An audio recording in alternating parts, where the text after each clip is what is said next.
Hey everybody, welcome to Lore Friday. I'm DM Gallibond. This time on Lore Friday, we continue exploring the City of Gracklstugh from Chapter 4 of the Out of the Abyss campaign. This particular video focuses on the City Gates and the Darklake District, which are the places that the PCs most likely will get their first exposure to the City of Gracklstugh. Alright, the theme of this particular adventure is to successfully enter Gracklestugh and navigate the district reserved for non-Duergar visitors. The setting of this particular adventure is the Duergar city of Gracklestugh, which is located on the shore of the Dark Lake. And the hook is finally a city. After so long wandering in the Underdark and possibly gaining treasure and running low on supplies, there's an honest-to-goodness city where the PCs can buy and sell goods, resupply necessities, and perhaps even find information on a caravan that is bound for the surface world. Before we go any farther, I'd like to ask you to subscribe to the channel, like the video, share the video, and click the post notification bell so that you get notified every time new content drops. And now we're going to take a look at the summary of this particular adventure. So, Gracklestugh is known as a city of blades because its weaponsmiths are among the finest in the Underdark, and Gracklestugh is one of the few trade hubs between the Underdark and the surface-dwelling races. If the PCs approach the city via a tunnel, they'll eventually come to these large gates, and they will be challenged simultaneously by guards to either side and behind them. Since the guards behind them use their innate invisibility feature to sneak up on strangers approaching the city gates.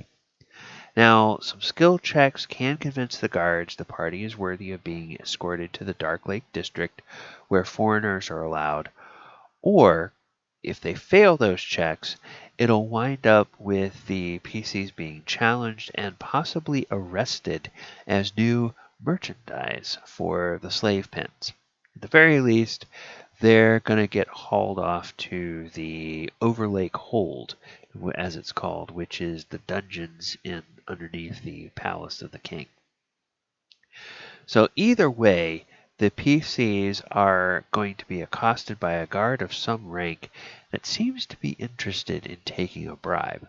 Now, if they play their cards right, even if they've been arrested, this guy can sort of get them free and send them on to the Darklake District for a price. If they haven't been arrested, he will want a price to make sure that they get to the Darklake District without any problem. If they cause trouble and sort of expose that this guy is trying to get a bribe, well, that's going to go very bad for the PCs. Then they're going to wind up in jail, and they kind of take their chances with whatever happens there. That's all the way that things happen if they approach the city through the gates, which means coming in one of the tunnels from other parts of the Underdark.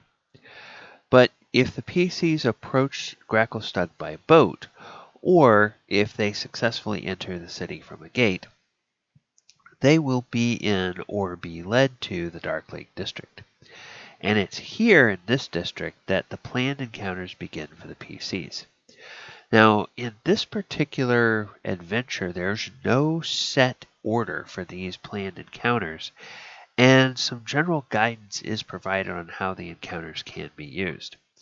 Now, some of these encounters can cause distractions that help the party escape captivity, or that allow them to avoid capture in the first place.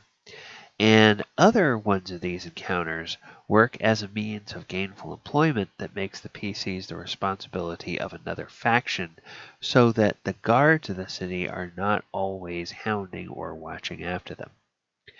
Now, one thing that nearly all of the encounters have in common is that they form part of a chain or offer multiple forks that lead to other encounters within the Darklake District or within other parts of the city.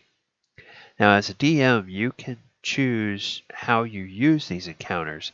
Now, you can either use them to strategically intervene in tense situations on behalf of the party, or If the party seems to be going along very smoothly, you can use them to throw complications in their path, or just let a random roll of die determine which encounter comes up first, and then follow any breadcrumbs to other encounters within the city, depending on which choices the party makes while they are in these encounters. Because not all of these encounters are combat encounters.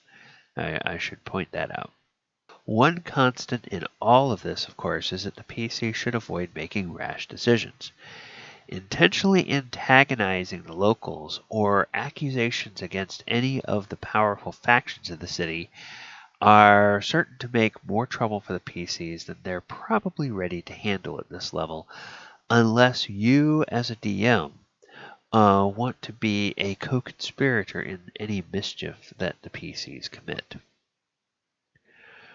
Alright, so the most common enemies that you're going to find in this particular adventure are, of course, Duergar. And the toughest potential encounter that the PCs may have here is against a crazed stone giant, CR7, whose madness is connected to the main plot of the campaign. Now, special creatures or items are here. There's really nothing remarkable or unique about any of the creatures or items encountered in this particular adventure.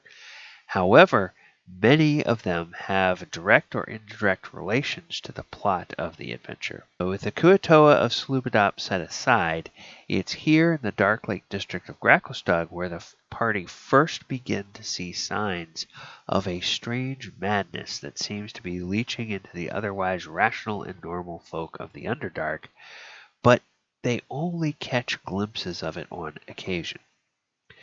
Now, my favorite elements of this particular adventure, I like the way the set encounters are presented here, with the ability to run them in different orders and their branching connections to other encounters in other districts of the city. This can be a nice template for those of us who are setting up a city as a hub within our own homebrew campaign. And if you think about it in terms of coding or programming, the encounters in the Darklake District act as a sort of main menu for the options the PCs have to pursue while they're in Gracklestugh. Depending on which option you choose to offer them, different submenus or potential paths of adventure open as they navigate and complete each of these encounters that are presented here.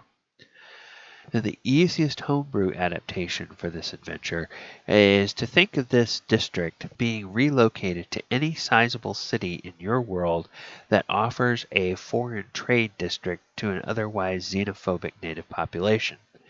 Now, if that particular city doesn't happen to be on the water, then you could substitute the dock area for a sort of market and warehouse district, perhaps on the edge of town or possibly even just outside the main gates of the city proper, where commerce is conducted and where foreigners are kept safely under the watch of the city guard or the city militia.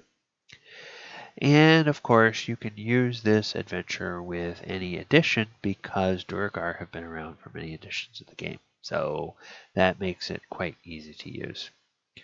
Alright, so this one was a little bit shorter than the last video.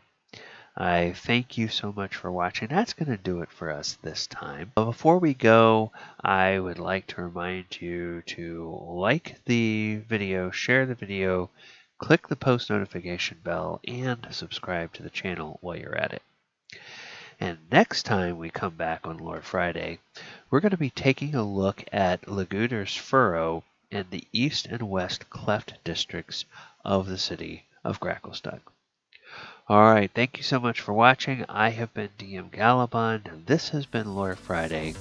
Take care, and good night.